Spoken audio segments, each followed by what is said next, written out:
მე რისთვის დავიბადე საერთოდ? რომ რაც შეიძლება დიდხანს ვიცოცხლო და ბევრი ჭამო გემრიელი საჭმელები? რაც შეიძლება მაგარ ფუფუნებაში ვიცხოვრო? და მე ბოლოს მაინც ცხოველივით მოვკვდე, რისთვის დავიბადე? ქრისტიანობა ხო ვიცით, რომ ჩვენ მხოლოდ იმისთვის დავიბადეთ, რომ ღმერთი ვიპოვოთ. ჩვენ მხოლოდ იმისთვის დავიბადეთ, რომ ღმერთი ადამიანად რომ მოვიდა, მას შევხვდეთ.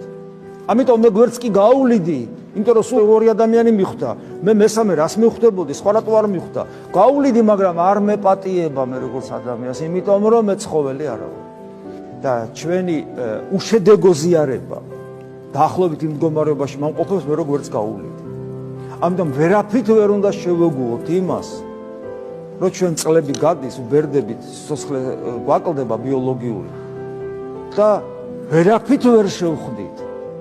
მიუხედავად იმისა, რომ უფალი ძალუმად ცდილობს ჩვენს გულში შემოღწევას და მიუხედავად ჩვენი უდაბებისა, სიზარმაცისა, უგულისხმოებისა, უსიყვარულობისა და ქრისტეს არაერთგულებისა, მაინც ეხება ჩვენს გულს და